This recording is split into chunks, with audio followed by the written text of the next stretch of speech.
आज जिस तरह बीजेपी से सारा देश परेशान है, वंचित, शोषित, पीड़ित, किसान, अल्पसंख्यक, मजदूर, छात्र, छोटे व्यापारी, एक प्रकार कहें तो देश के 80-90% जनता परेशान है। उसी प्रकार कुछ साल पहले कांग्रेस से लोग परेशान थे। बाबा साहेब डॉक्टर भीमराव अंबेडकर ने कांग्रेस पार्टी को क्या कहते हैं और किस नजरिए से देखते थे। बाबा साहेब एक नया पार्टी इंडिपेंडेंट लेबर पार्टी क्यों गठन किया, आइए हम आज के वीडियो में विस्तार से चर्चा करते हैं और पूरे रेफरेंस के साथ इन सभी सवालों का जवाब जानते हैं। जवाब जानने के लिए वीडियो को पूरा देखें, तभी जाकर समझ में आएगा, न तो नहीं समझ पाएंगे। तो चलें वीडियो में आगे बढ़ते हैं। के बी अम्बेडकराइट यूट्यूब चैनल में आप सभी का स्वागत है। जय भीम। ये आप स्क्रीन में देख सकते हैं दोस्तों, किसी साजिश का शिकार न बने। देवियों एवं सज्जनों, मैं कल किसी अत्यंत आवश्यक कार्य के सिलसिले में यूरोप जा रहा हूं। मेरी अनुपस्थिति में आपको भारी जिम्मेदारी उठानी पड़ेगी। आपको अवश्य ही पता होगा कि नए संविधान के अनुसार दलित वर्गों के लिए विधानसभा में 15 सीटें आरक्षित की गई है। विधानसभा चुनाव आने वाले वर्ष फरवरी में आयोजित किए जाएंगे। हमें ये 15 सीटें प्रांत के विभिन्न जिलों में आवंटित की गई है। मैंने इन सीटों पर चुनाव लड़ने के लिए इंडिपेंडेंट लेबर पार्टी से उम्मीदवार तय कर दिए हैं। मैंने और मेरे साथियों ने आगामी चुनाव लड़ने के लिए इंडिपेंडेंट लेबर पार्टी बनाने का फैसला क्यों किया, यह ऐसा सवाल है जिस पर मैं इस बैठक में चर्चा करने जा रहा हूं। भारत में भारतीय राष्ट्रीय कांग्रेस जैसी एक सुसंगठित एवं मजबूत पार्टी के होते हुए एक नई पार्टी बनाने की क्या जरूरत थी? यह एक वाजिब सवाल है जिसे कई लोग पूछना चाहेंगे। इसका बड़ा सरल जवाब है, कांग्रेस का मुख्य उद्देश्य आजादी हासिल करना है। मैं और मेरे सहयोगी भी स्वतंत्रता प्राप्त करना चाहते हैं, लेकिन स्वतंत्रता प्राप्त करना कोई सरल या आसान काम नहीं है।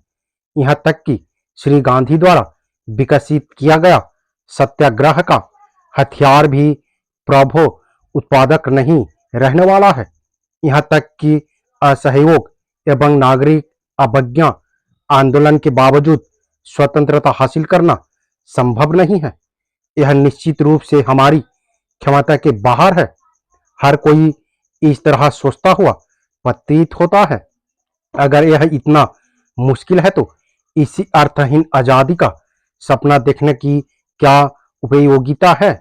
जब तक हमारे पास सच्ची आजादी जीतने की शक्ति और क्षमता नहीं है, तब तक अपने मकसद को प्राप्त करने के लिए ज्यादा आजमाए हुए तरीकों का अनुसरण करना बुद्धिमत्तापूर्ण और लाभदायक है। मेरे मानना यह है कि यही सही नजरिया है। भारत अभी भी एक राष्ट्र नहीं बना है।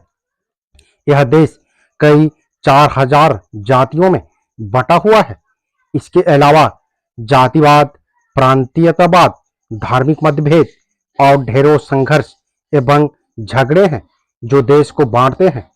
इन विभाजनकारी ताकतों के रहते हुए यह कल्पना करना मुश्किल है कि भारत कभी भी एकजुट, एकीकृत हो पाएगा।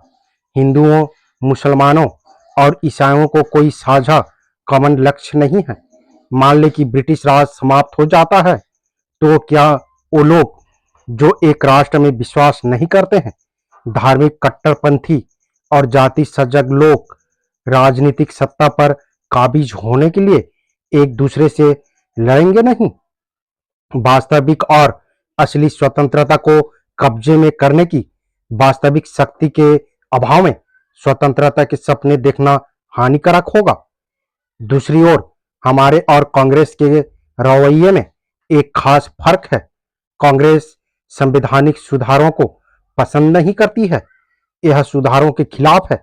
वो विधानसभा में प्रवेश करने के बाद सुधारों को खत्म कर सकते हैं, लेकिन इस तथ्य के बावजूद कि ये सुधार हमारी आकांक्षाओं एवं मांगों के अनुरूप नहीं है, हम उन पर काम करना पसंद करते हैं और इस अवसर का लाभ विधानसभाओं में उनसे ज्यादा अधिक सुरक्षित करने के लिए करते हैं जितना कि हमें दिया गया है।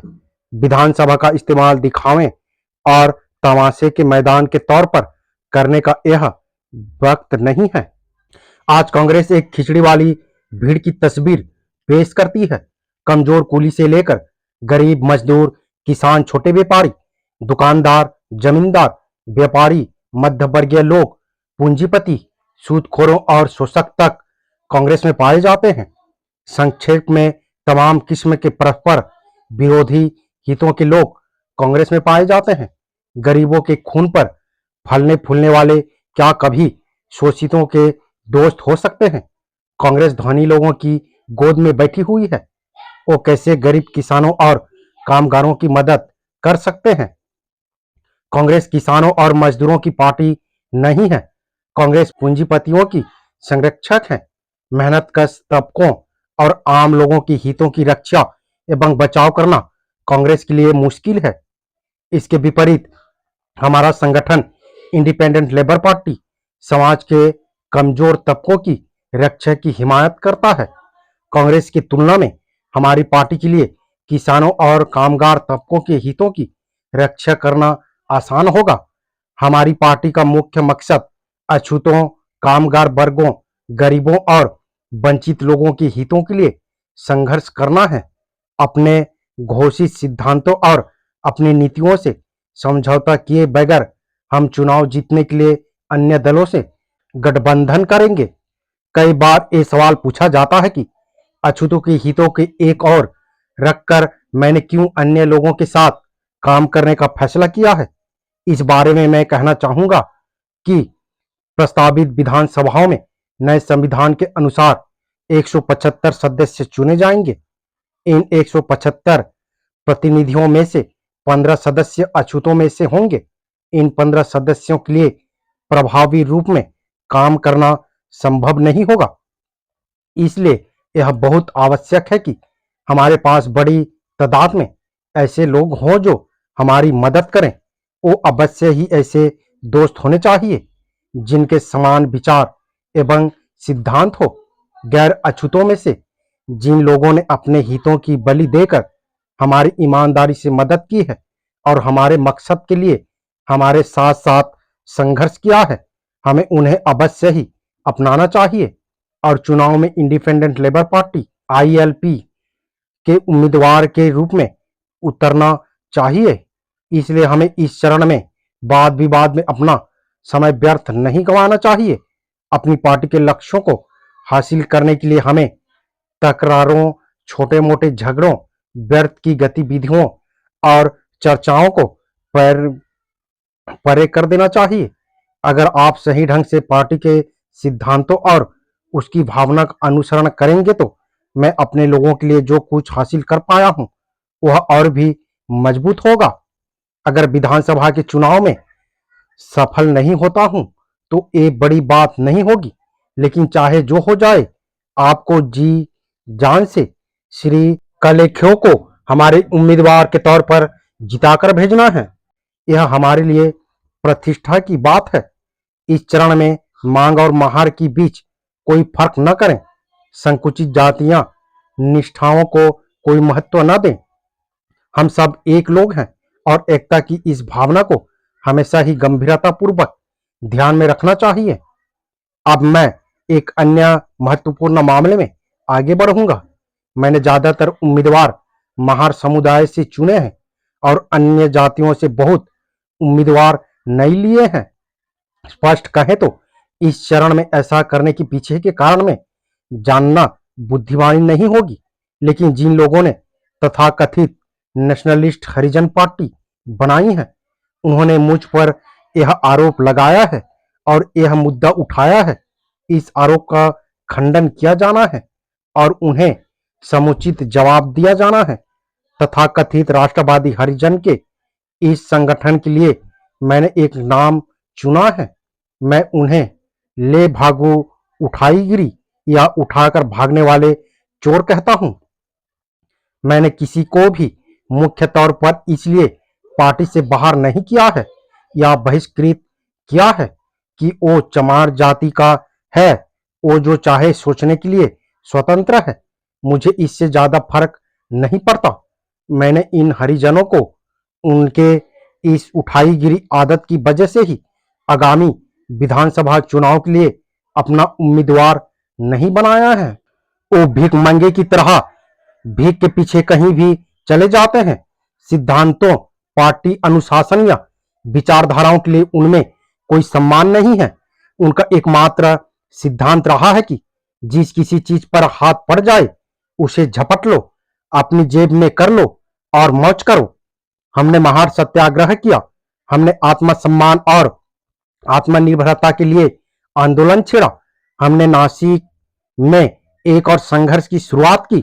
बहुत समय पहले की बात है नहीं है, जब हमने पुनः समझौते पर दस्तखत के पहले अपनी अधिकारों और राजनीतिक सुरक्षाओं के लिए गांधी के खिलाफ लड़ाई लड़ी और अपनी जान को जोखिम में डाला। ये तथाकथित राष्ट्रवादी हरिजन तब आराम से हमारे दुश्मनों के शिविर में बैठे हुए थे। अगर ये झपट्टा मार हमारी सफलता में हिस्सा चाहते हैं, जिसके लिए उन्हें ना तो संघर्ष किया और ना ही हमारे साथ सहयोग किया, तो हम अब ऐसे लोगों के प्रति उदारता क्यों दिखाएं? मैं उन लोगों की आलोचना की परवाह नहीं करता जो चमगादड़ों की तरह जीना पसंद करते हैं। इतना ही नहीं, यहाँ तक कि पुनः समझौते के पहले जब गांधी ने अपना जीवन दांव पर लगा दिया था, इन्हीं लोगों ने उनके रुख का समर्थन किया था और घोषणा की थी गांधी जी का जीवन बचाने के लिए वो दलित वर्गों के लिए सीटों का कोई आरक्षण नहीं चाहते हैं। फिर इन लोगों का अब उन सीटों में हिस्सा मांगने का क्या अधिकार बनता है जो संघर्ष के जरिए जीती गई है? तथाकथित राष्ट्रवादी हरिजनों के मुख्य नेता श्री नारायण कजरोलकर एक दिन डॉक्टर सावरकर की पांत में बैठे नजर आएंगे। श्री पी बालू एक सीट के लिए श्री वल्लभ भाई पटेल जैसे देशभक्तों के शिविर में चिपके नजर आएंगे। ऐसी स्थिति में इस हरिजन संगठन का क्या हाल होगा? मैं नहीं सोचता कि मेरे लिए आज ये कहना आवश्यक या उचित है। क्या किसी ने भविष्य में उठने वाली इस तरह की स्थिति पर प्रकाश डाला है? एकमात्र व्यक्ति जिन्होंने अब तक हमारे संघर्ष में हमारी मदद की है वो है शिवतरकर मास्टर। चमार जाति में जन्मे वह एक प्रमुख नेता हैं। दुर्भाग्यवश उन्हें अब तक नगरपालिका समिति से चुनाव लड़ने की इजाजत नहीं मिली है, इसलिए उन्हें हमारी पार्टी के उम्मीदवार के रूप में मनोनीत करना संभव नहीं हो सका। ठीक है, ईमानदारी से कहा जाए तो मैं विधानसभा में प्रवेश करने से बेहतर इससे बाहर काम करने को मानता हूं। धर्म परिवर्तन का सवाल भी लटका हुआ है। इसके बावजूद अपने लोगों की इच्छाओं का सम्मान करते हुए मैंने इंडिपेंडेंट लेबर पार्टी के एक उम्मीदवार के रूप में विधानसभा में प्रवेश करने का फैसला किया है। मेरा पूरा विश्वास है कि हमारे इस फैसले के कारण कांग्रेस हमारे रास्ते में तमाम तरह की बाधाएं खड़ी करने की कोशिश करेंगी। दरअसल मुझे विधानसभा से बाहर रखने के लिए उन्होंने आज से ही प्रयास शुरू कर दिए हैं। इसलिए हम सभी को सतर्क, एकजुट बने रहना है और अनुशासित तरीकों से काम करते रहना है। इस बार मुझे आपके सारे वोट अवश्य ही मिलने चाहिए। यह मत सोचो कि विधानसभा के चुनाव के खातिर मैं अपने सिद्धांतों को छेड़ने जा रहा हूं। आपको साफ तौर पर समझना और याद रखना चाहिए कि कोई भी आपकी मदद करने वाला नहीं है। मैं आपको सलाह दूंगा कि आप किसी साजिश का शिकार न बने। ऐसे वक्त पर आपको स्वार्थ, लालच और संकुचित सोच को छोड़ना पड़ेगा। कुछ लोग जिन्हें पार्टी उम्मीदवारों की सूची में शामिल करना संभव नहीं हुआ है, वो आसानी से रोष और हताश के मारे पार्टी के बिखराव को तोड़फोड़ का रास्ता चुन लेते हैं। आपको ये बात अवश्य ही दिमाग में रखनी चाहिए कि जो पेड़ हमें आश्रय, शीतलता और ताजगभरी छाया, सुकून और सुरक्षा प्रदान करता है, उसकी देखभाल करने और रक्षा करने की भी जरूरत है। मैं विश्वास करता हूं कि आप किसी भी तरह इसकी शाखाओं को कभी भी नष्ट नहीं करेंगे। फिलहाल अन्य तमाम गतिविधियों को दरकिनार करते हुए मैंने अपने सहयोगियों की मदद से यह कार्यक्रम तैयार किया है और मैं इसे आपके समक्ष रख रहा हूं। मुझे उम्मीद है कि आप सभी समता सैनिक दल के सदस्य इसकी सफलता के लिए अनुशासित एवं गंभीर ढंग से प्रयास करेंगे। हमें बहुत मजबूत एवं शक्तिशाली शत्रुओं का सामना करना है, इसलिए मुंबई शहर में कम से कम 2000 समता सैनिक का एक बल होना चाहिए। समर्पण, निष्ठा एवं एकता के साथ काम करने वाला पर्याप्त लोगों के साथ मेरे लिए किसी भी स्थिति में, चाहे यह कितनी भी गंभीर क्यों ना हो, रास्ता निकालना कठिन काम नहीं रहा है।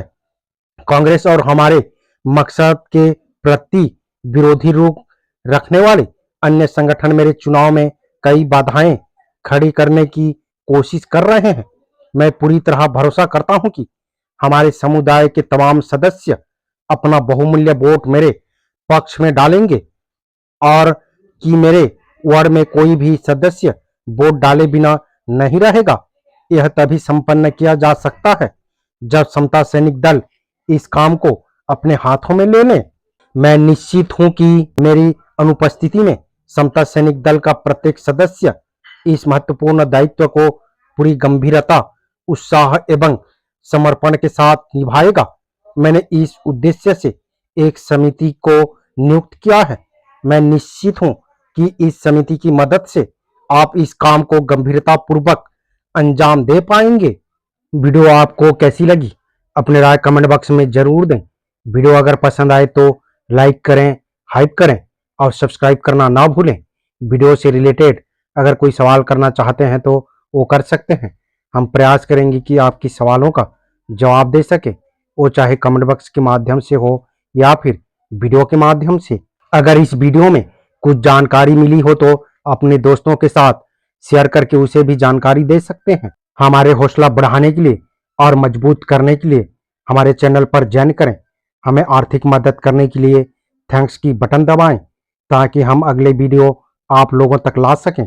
वीडियो में अंत तक बने रहने के लिए बहुत बहुत धन्यवाद। जय भीम, जय संविधान, जय मूल निवासी।